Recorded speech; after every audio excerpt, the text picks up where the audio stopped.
सभी को नमस्कार। आज की 10th इकोनॉमिक्स क्लास लेसन 2 भारतीय अर्थव्यवस्था के क्षेत्र सेक्टर्स ऑफ इंडियन इकोनॉमी भाग 2 में आप सभी का स्वागत है।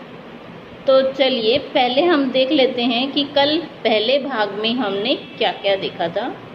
हमने देखा कि इस लेसन को देने के उद्देश्य क्या हैं। दूसरा फिर हमने देखा कि प्राथमिक क्षेत्र किसे कहते हैं, द्वितीयक क्षेत्र किसे कहते हैं, तृतीयक या सेवा क्षेत्र किसे कहते हैं। उसके बाद हमने उनके उदाहरण देखे कि प्राथमिक क्षेत्र का क्या उदाहरण है, द्वितीय तृतीयक क्षेत्र का क्या उदाहरण है। उसके बाद हमने देखा कि सकल घरेलू उत्पाद क्या होता है। सकल घरेलू उत्पाद के बाद हमने ग्राफिकल फॉर्म में जाना कि सकल घरेलू उत्पाद को बढ़ाने में प्राथमिक, द्वितीय या तृतीयक क्षेत्र का क्या योगदान है। तो आज जो हम देखेंगे वो है कि भारत में तृतीयक क्षेत्र का महत्व इतना क्यों बढ़ता जा रहा है। देखिए, जो तृतीयक क्षेत्र है वर्तमान समय में लगभग 68% से भी ऊपर अपनी भागीदारी दे रहा है। तो हम जानेंगे कि इसका क्या कारण है। दूसरा हम देखेंगे आज वाले में कि अल्प बेरोजगारी क्या होती है।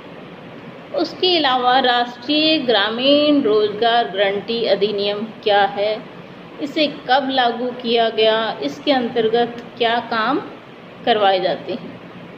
उसके अलावा हम जानेंगे ऑर्गेनाइज्ड और अनऑर्गेनाइज्ड सेक्टर्स को, मतलब संगठित और असंगठित क्षेत्र किसे कहते हैं।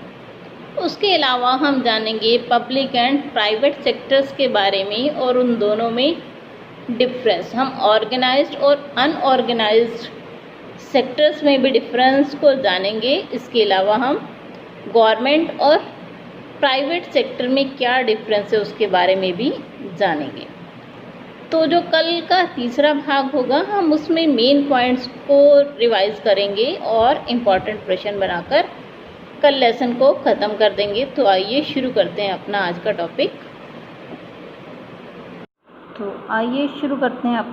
टॉपिक। देखिए, सबसे पहले हम जानते हैं जो तृतीय क्षेत्र है, जिसे हम सेवा क्षेत्र भी कहते हैं, उसका महत्व क्यों बढ़ता जा रहा है। देखिए, जब तक आपको पहले भी बताया था, इसमें परिवहन के साधन, बैंक, डाकखाने, ये सब चीज़ें आती हैं। तो देखिए, किसी भी देश में अस्पताल, परिवहन के साधन, बैंक, डाक आदि सुविधाओं की आवश्यकता होती है। तो जब तक ये चीज़ें नहीं होंगी देश का विकास नहीं हो सकता। तो सबसे पहली बात तो ये आ गई। दूसरी, कृषि एवं उद्योगों के विकास से परिवहन, व्यापार, भंडारण जैसी सेवाओं का विकास होता है। इसीलिए सेवा क्षेत्र का महत्व बढ़ता जाता है। मान लीजिए आपने अपने खेतों में कुछ उत्पादन किया, तो उस उत्पादन को खेत से लेकर किसी औद्योगिक संस्थान तक पहुंचाने के लिए आपको परिवहन के साधन की ज़रूरत होगी। अगर मान लीजिए उद्योगों में अभी उस सामान की ज़रूरत नहीं है, तो आपको भंडारण की ज़रूरत होगी।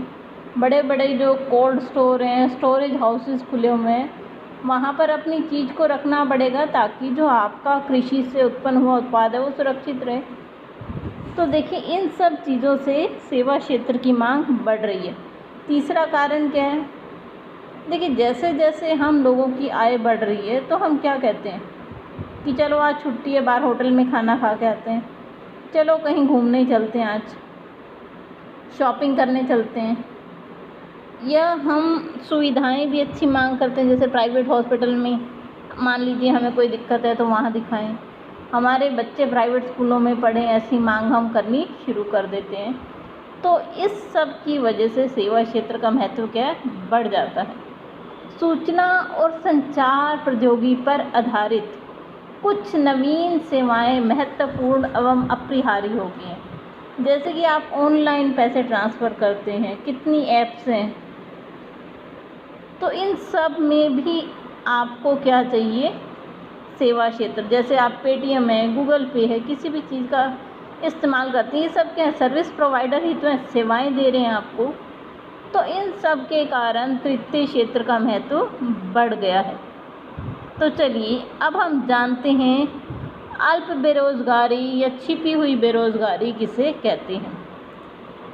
देखिए, जब किसी काम में जितने लोगों की ज़रूरत हो उससे ज़्यादा लोग काम में लगे हों और वह अपनी उत्पादन क्षमता से कम योग्यता से काम कर रहे हों, तो इसे प्रच्छन्न या छुपी हुई बेरोज़गारी कहते हैं। अब साधारण शब्दों में इसे समझिए। जैसे कि कृषि को हम एक उदाहरण लेते हैं। मान लीजिए कृषि के कार्य में 12 लोग लगे हुए हैं, जबकि जो कृषि का काम है वो 8 लोगों से भी चल सकता है। तो इट मीन्स 4 लोग, मान लीजिए किसी खेत में 12 लोग काम कर रहे हैं, जबकि वही काम 8 लोगों से भी चल सकता है। तो जो 4 लोग फालतू लगे हुए हैं उस काम को करने में, तो वो क्या है, छिपी हुई बेरोज़गारी या अल्प बेरोज़गारी। आपको समझ आ गया ना ये कि अल्प बेरोज़गारी क्या है। वो जो 12 लोग लगे हुए हैं वो अपनी क्षमता से कम धीरे धीरे काम कर रहे हैं ताकि काम करते हुए दिखाई देते रहें। अगर यही 8 लोग हों, वो तेज़ गति से काम करें, उतना ही काम कर सकते हैं। अब 12 लोग लगे हैं, वो धीरे गति से काम कर रहे हैं, वही काम हो रहा है जितना कि 8 लोग करते हैं। तो ये जो 4 लोग हैं इन्हें हम छिपी हुई बेरोज़गारी कहते हैं। चलिए अब हम जानते हैं मनरेगा के बारे में। इसे राष्ट्रीय ग्रामीण रोज़गार गारंटी अधिनियम कहते हैं। ये महात्मा गांधी राष्ट्रीय ग्रामीण रोज़गार गारंटी अधिनियम है। 2005 में बना था ये अधिनियम।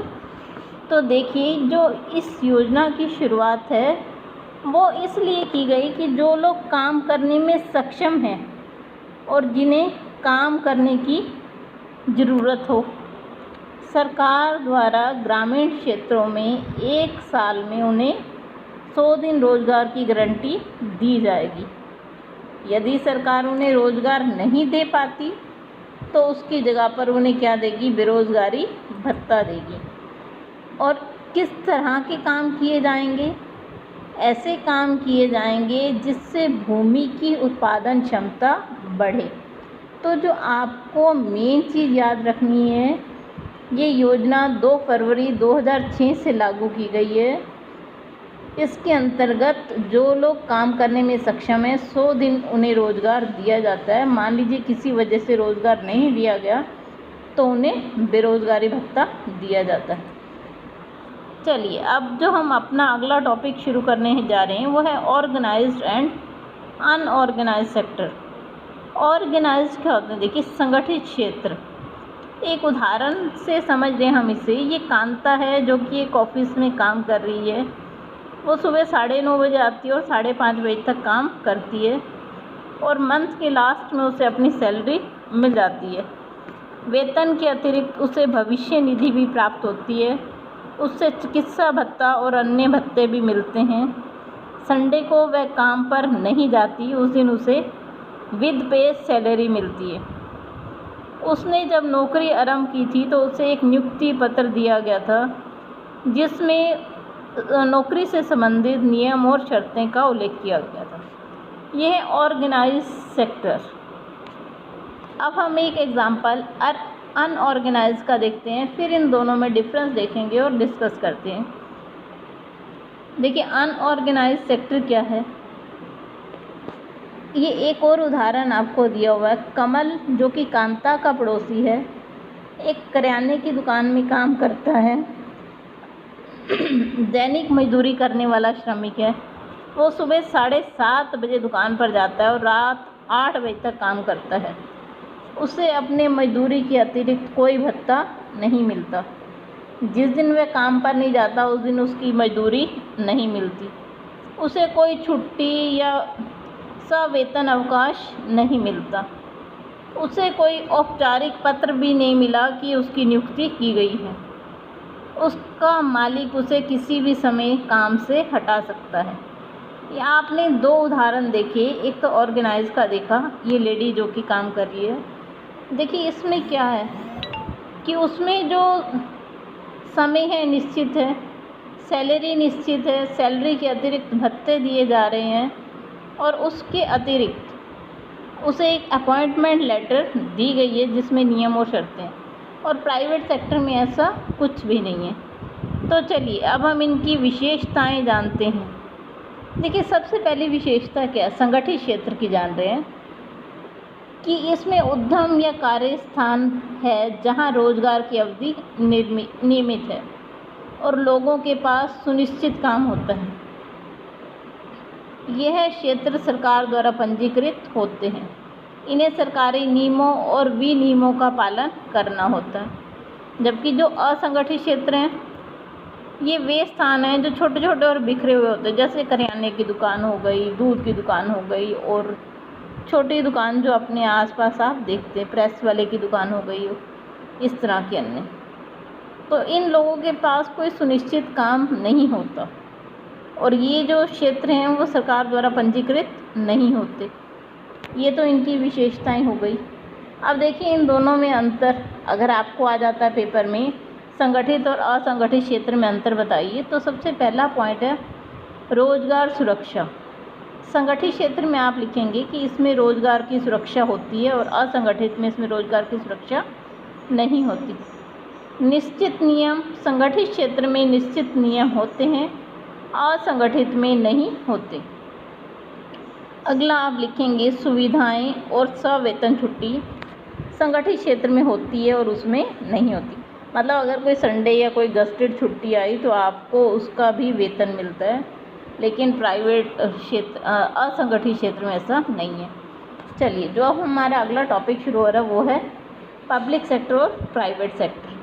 आइए जानते हैं पब्लिक सेक्टर क्या है। आप सभी जानते हैं कि जितने भी आप ये बैंक, डाकखाने देखते हैं जिन पर कि सरकार का नियंत्रण है उन्हें हम क्या कहते हैं, संगठित क्षेत्र।